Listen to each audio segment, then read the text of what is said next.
ನಮಸ್ಕಾರ, ನೀವು ನೋಡ್ತಾ ಇದ್ದೀರಾ ನ್ಯೂಸ್ ಫಸ್ಟ್ ಲೈವ್. ನಾನು ಸಬಾ ಹಕೀಂ. ಪ್ರಮುಖ ಸುದ್ದಿಗಳನ್ನ ನೋಡೋಣ. ಮೊದಲಿಗೆ ಹೆಡ್ಲೈನ್ಸ್.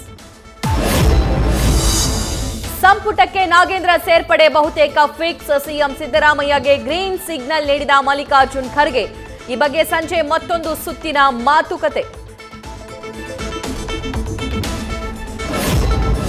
ಸಿದ್ದರಾಮಯ್ಯ 5 ವರ್ಷ ಇರ್ತಾರೋ ಇರಲ್ವೋ ಗೊತ್ತಿಲ್ಲ. ಹೈಕಮಾಂಡ್ ಬೇರೆ ನಿರ್ಧಾರ ಮಾಡಿದ್ರೆ ಏನ್ ಮಾಡಕ್ಕಾಗುತ್ತೆ? ಸಿಎಂ ಆಪ್ತ ಸಲಹೆಗಾರ ಬಿಆರ್ ಪಾಟೀಲ್ ಸ್ಫೋಟಕ ಸ್ಟೇಟ್ಮೆಂಟ್. ಮತದಾನ ಹಿಂದೂಸ್ತಾನದಲ್ಲಿರುವಂತಹ ಪ್ರತಿಯೊಬ್ಬರ ಹಕ್ಕು. ಸ್ವಾಮೀಜಿ ಯಾವ ಅರ್ಥದಲ್ಲಿ ಹೇಳಿದ್ದಾರೆ ನನಗೆ ಗೊತ್ತಿಲ್ಲ ಎಂದ ಜಮೀರ್. ಶ್ರೀಗಳು ದೊಡ್ಡವರು, ಅವರ ಬಗ್ಗೆ ಮಾತನಾಡಲು ಇಷ್ಟಪಡಲ್ಲ ಅಂತ ಹೇಳಿಕೆ. ಆರ್ಸಿಬಿ ಬಗ್ಗೆ ನಮಗೆ ಗೌರವ ಭಾವನೆ ಇದೆ, ಆದರೆ ಕನ್ನಡಿಗರಿಗೆ ನೋವು ಮಾಡಬಾರದು. ಹಿಂದಿ ಟ್ವಿಟರ್ ಖಾತೆ ಬದಲಾವಣೆ ಮಾಡಬೇಕು, ಇಲ್ಲವಾದರೆ ಸೆಕ್ರೆಟರಿ ಕರೆದು ನೋಟಿಸ್ ಕೊಡಿಸ್ತೀನಿ ಎಂದ ಸಚಿವ ಶಿವರಾಜ್ ತಂಗಡಿ.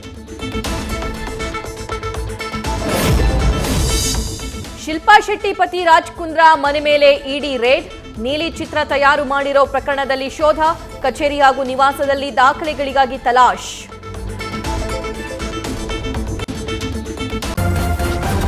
ನ್ಯೂಸ್ ಫಸ್ಟ್ ನಿರ್ಭೀತಿಯಿಂದ ನಿಮ್ಮ ಪರವಾಗಿ.